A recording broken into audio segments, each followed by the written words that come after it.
Hi, very good morning. I'm Dr. Janak Patel, MD, General Physician. All my video lectures are mainly for educative purpose. This lecture will be useful. All this lecture will be useful to any person, right from first year to fourth year. And it will be also useful to the person who are going for private practice. But they are mainly for educative purpose. And also very useful to the fourth year students, exam going students, for the theory exam and for their oral exams. In continuity with the previous lecture, this is part 2 of Introduction to Nervous System. Now in this lecture I am going to discuss regarding what are the different general ideas, highlights of what are the neurological disease, what are the different terms which are being utilized, what are the things which will help you to identify whether it is a brain involvement or it is a spinal cord involvement or it is a peripheral nervous system involvement. General idea, just highlighting. So starting with neurological disease, the disease which involves the nervous system we call as a neurological disorders, which can be due to infection like viral, bacterial, fungal, tubercular or parasitic, or can be because of trauma, and depending upon the trauma we call traumatic brain injury, traumatic spinal cord injury, etc., or traumatic injury to the peripheral nervous system, or we call peripheral nerves. As far as tumor is concerned, we divide into two groups, benign and malignant. And malignant we divide into primary and secondary metastasis. Vascular etiology we call as thrombosis, embolism and hemorrhage. By and large we use the word occlusive disorders and we call hemorrhagic disorders. Then there is a group we call the degenerative process which is going on, we call degenerative disease. There will be congenital defects or genetic etiology which will give rise to a neurological malformation or abnormality in neurological system, nervous system. We call as a congenital or genetic disorders. You can have disorders secondary due to immune mediated. We call as a immune mediated or autoimmune group of disorders. A nutritional deficiency or an excess of some of the factor can also produce involvement of the nervous system. We call it the nutritional disorders, which can be because of deficiency or because of excess. Or there may be some drugs or chemicals which can be toxic to nervous system and can produce a disease of nervous system. And some diseases are produced because of some procedures or produced by nurse or a doctor, we call iatrogenic. And good number of time, in spite of a good history, good examination, a thorough investigations, we still do not come to the exact diagnosis of involvement of a nervous system. We call that as idiopathic. So there is a big list: infection, trauma, tumor, vascular, degenerative, congenital defects, genetic, immune mediated, nutritional disorders, toxic, iatrogenic, idiopathic, and there may be some other also depending upon the part of the body which is being involved.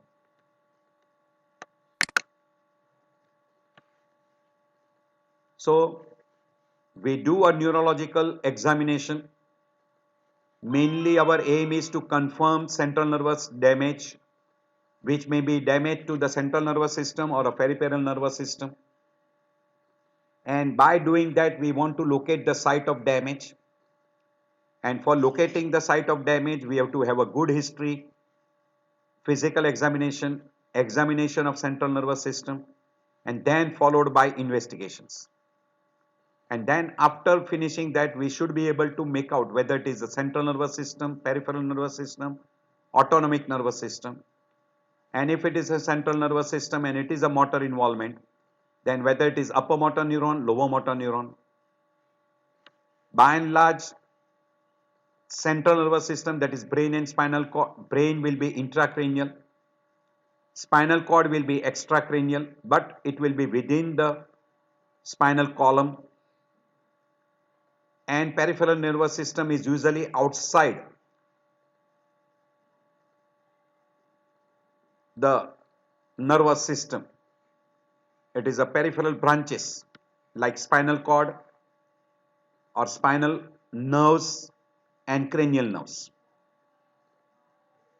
To find out the etiology of involvement of a nervous system, again history and CNS examination is absolutely necessary, and depending upon the suspicion we go for investigations, and after that investigation you probably come to the nearmost diagnosis, and then depending upon that diagnosis we need a proper investigations, and then once you confirm the diagnosis you can decide regarding the prognosis, and you can decide regarding morbidity and mortality, because some disease which are genetic disorders where there is no treatment available at present, usually they end up with mortality or morbidity.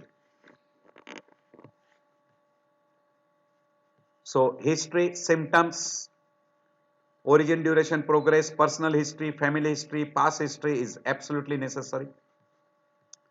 And in examination, general examination, vital data, and then we go for neurological examination, and if required examination of other system like cardiovascular, respiratory, those, and then for confirmation of etiology, localization of sites and diagnosis you will go for investigations, and once you confirm the diagnosis you can decide regarding the management, and you can take the advantage of diagnosis to even find out what will be the prognosis, what will be the severity of morbidity and mortality, and you can have a follow-up for prognostic point of view, how he is behaving, whether he is improving, whether he is deteriorating, etc.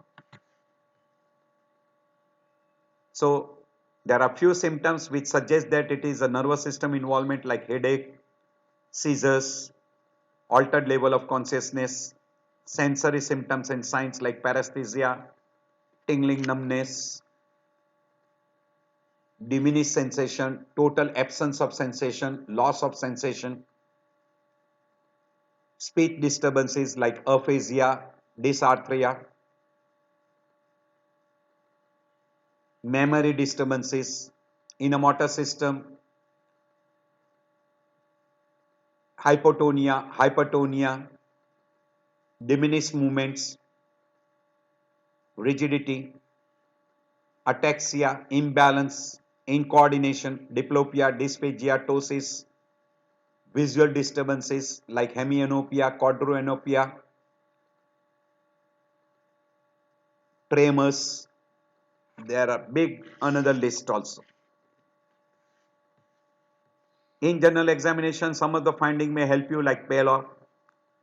Pallor will suggest the person is having anemia, chances of B12 deficiency or B complex deficiency. You can have beriberi, or you can have a B12 deficiency leading to peripheral neuropathy, and then it can lead to subacute combined degeneration involving posterior nerve root and can involve even the spinal cord. We call subacute combined degeneration. A person is having cyanosis which may be due to severe hypoxia. It can be hypoxic damage to the brain.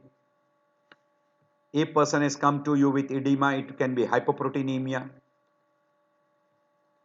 Lymph nodes enlarge, lymphomas. Lymphomas can involve central nervous system as well as peripheral nervous system. If a person comes with say scoliosis, it is one of the finding which you can come across in a muscular dystrophy like Duchenne myopathy. You can have a skin rash in case of a SLE, tuberous sclerosis, leprosy, and also in case of lepra reaction. nerve examination, thickened nerve will be very classical in case of a leprosy, particularly tuberculoid leprosy, and also in case of a lepromatous leprosy. So these are some of the, I'm highlighting few of those things. Pulse examination, irregular pulse, severe tachycardia, person can have syncope, hypoxic symptoms, or person can develop thromboembolism if the cardiac arrhythmia is atrial flutter fibrillation. Chances of cardiac arrhythmias like atrial flutter fibrillation, chance of thromboembolism will be very, very common. And person with severe bradycardia, complete heart block, will have a high chance of syncopal episodes. A person who has got a very low volume pulse, pulsus paradoxus, due to say cardiac tamponade, will have a severe hypoxia that can develop hypoxic brain damage. A person with severe hypertension can have complications like hypertensive encephalopathy, intracranial hemorrhage, subarachnoid hemorrhage, or person can come to you with an occipital headache because of hypertension. And severe hypotensive or stroke stage can predispose to syncope or pre-syncope and can also produce altered level of consciousness. A alteration in a respiration like Kussmaul's breathing, Bayer's breathing, Cheyne-Stokes breathing suggest a brainstem damage. Kussmaul's breathing you can come across in case of a diabetic ketoacidosis. A person with a very high grade fever, hyperpyrexia or hypothermia, or with a severely low temperature like hypothermia can produce a brain damage. So these are some of the highlighting. And then we go for examination in a conscious patient and unconscious patient. Examination in an unconscious patient is little different from examination in a fully conscious patient. Also in a person with a psychiatric disorders like anxiety, depression, or we call as other psychotic disorders, the examination will be different. In children and neonates and newborn, you will have to be very, very careful in examination and interpreting your results. Also, the CNS examination in a person with severe osteoarthritis, bony deformities, or congenital malformation, your examination findings will interfere with interpretation of neurological damage. And whenever you plan for examination, good history, which consists of symptoms, past history, personal history, family history, history of drugs, etc. Then vital data will include blood pressure, temperature, respiration, and blood pressure, temperature, respiration. It will also include pupillary examination and pulse. General examination should be right from head till toe, and then you go for a neurological examination, and depending upon your clinical suspicion, you will go for investigations. Some clinical clue: if a person has come to you with an acute appearance or sudden onset of the neurological symptoms and signs, that will be classical in case of traumatic etiology or vascular or infection, and among vascular, embolism and intracranial hemorrhage, among infection, bacterial and viral. If it is gradual, slow onset and long standing, it will be very common in tumor, and among vascular, mainly thrombosis, and among infection, tuberculosis, parasitic infection, fungal infections. If person comes with recurrent episode, it will be more common with vascular infection or maybe with tumors, but more common with vascular and occasionally with infection. If it is very, very chronic, say person is complaining of mainly complain, but we do not have much amount of symptoms and signs, it will be very common with psychogenic, we call as a hysterical, or we call psychogenic very commonly in anxiety. Some symptoms will suggest that it is more of intracranial, that is brain, brainstem and cerebellum, that is headache, seizures, aphonia, aphasia, hallucinations like aura, hemiplegia, hemianopia, hemianesthesia, altered level of consciousness, diplopia, nystagmus, cranial nerve involvement, etc. It will suggest more in favor of intracranials. And these are all those symptoms, and you will be able to demonstrate the involvement of those like cranial nerve palsy and involvement of meninges like meningeal signs, etc. You must suspect intracranial pathophysiology.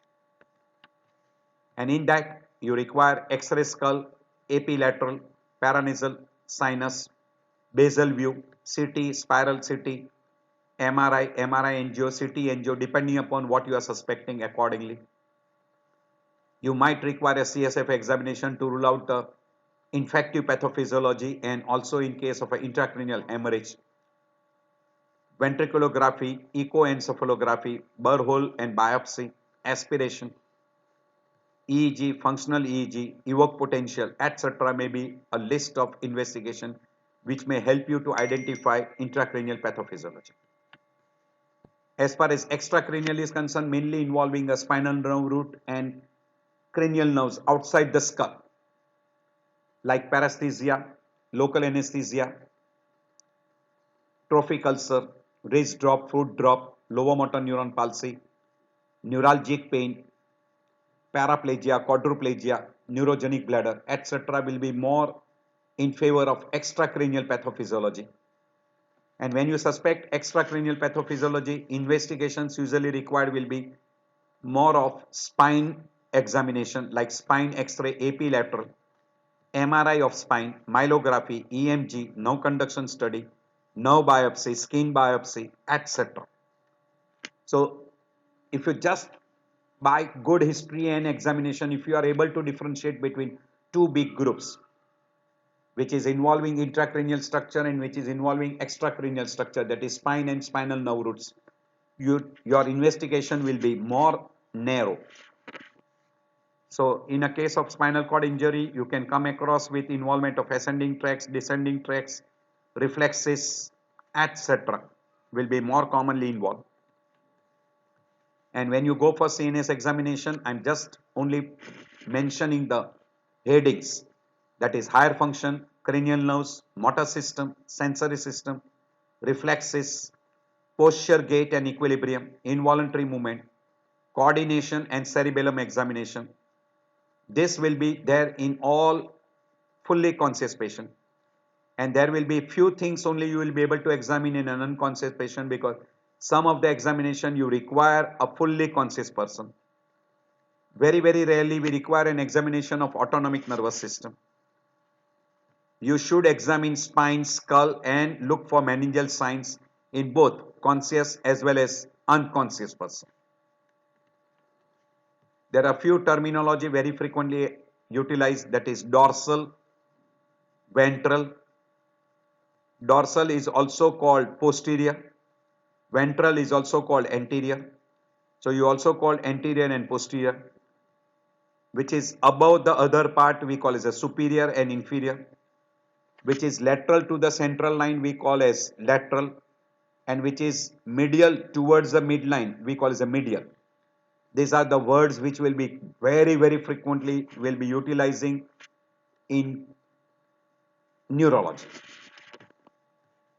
Which is close to the body we call proximal, which is away from the body we call as a distal. If it is on the same side, ipsilateral. If it is on the opposite side, contralateral.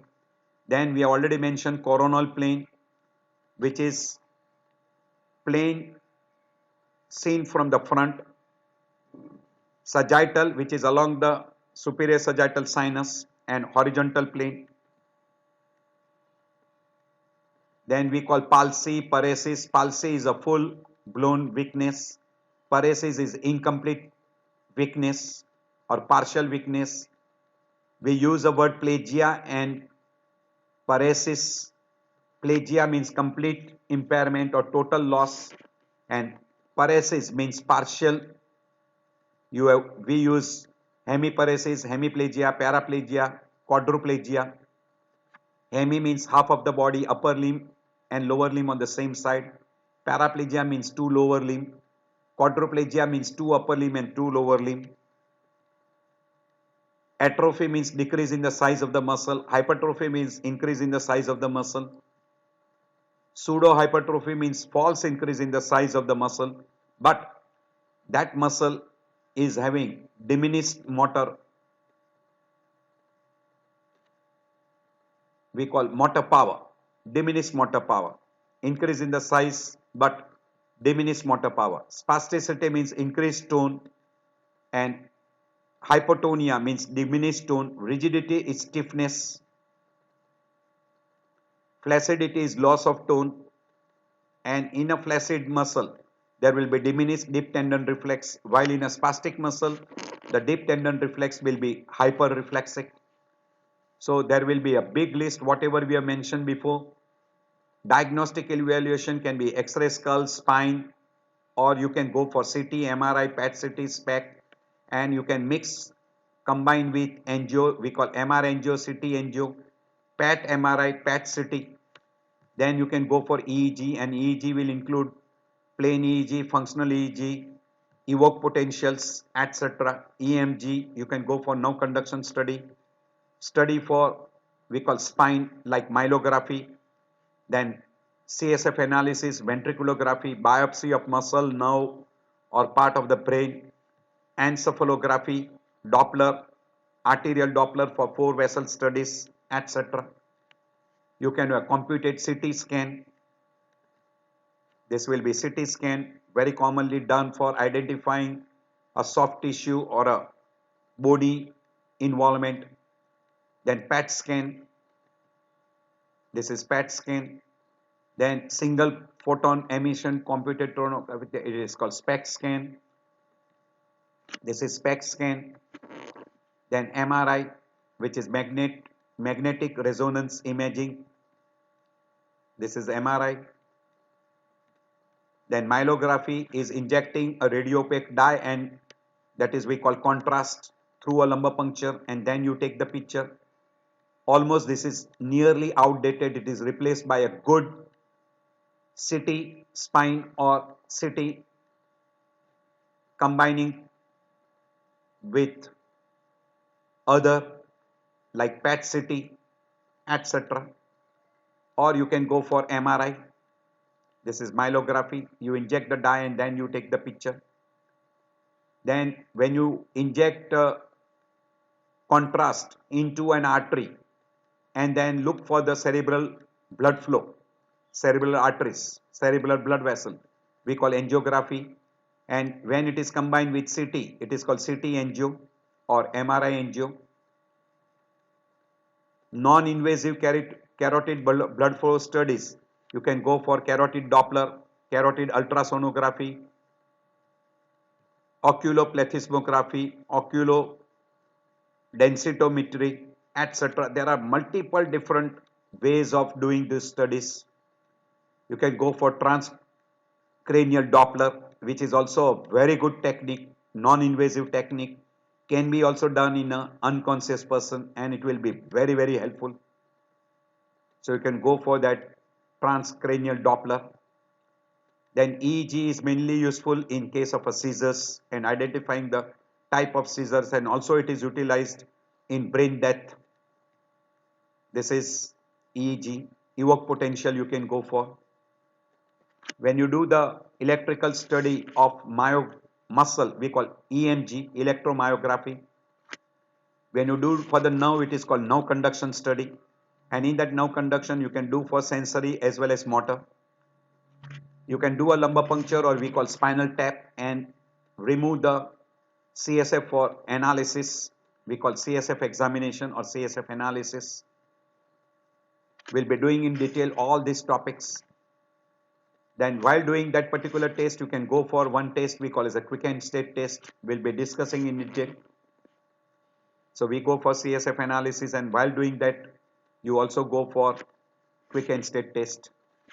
So this is a complete introduction of nervous system, examination, investigations, etc. Little words and highlights, because those words will be utilizing in different chapters. So just brushing up. So thank you very much for taking out time. I know that your time is valuable and I appreciate that for spending some of the time with me. So I finished this introduction to nervous system. It will be helpful because you will have a little idea of what are the different things which were being introduced. And while we are talking of the disease side or examination side, and then we are mentioning this investigation or you can go for this, you will be understanding why we go for that investigation. So if you like this part 1 and part 2, do press button like, and if you feel, if you like this lecture and you want to comment, you want to give some suggestion, you can put in the comment. I'll try to improve, and we'll be going to the next lecture series in continuity with this nervous system. If you like this particular lecture, you can share with your friends. See you in next lecture.